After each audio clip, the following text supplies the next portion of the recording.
How to add QR code to design in Picsart. Want to link your design to a website or contact info?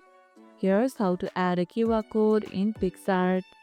First, generate a QR code using a trusted generator and download it as an image.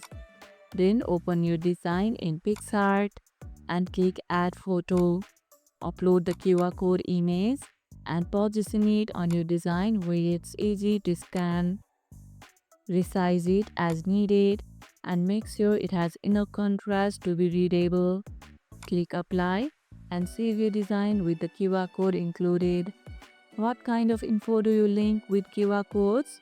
Websites, social, or menus? Share it in the comments below. Avoid placing QR codes too close to busy backgrounds. Clarity is key for scanning. And that's how you can add QR code to design in Picsart. And if this video helped, hit the like button, share it, subscribe and leave a comment.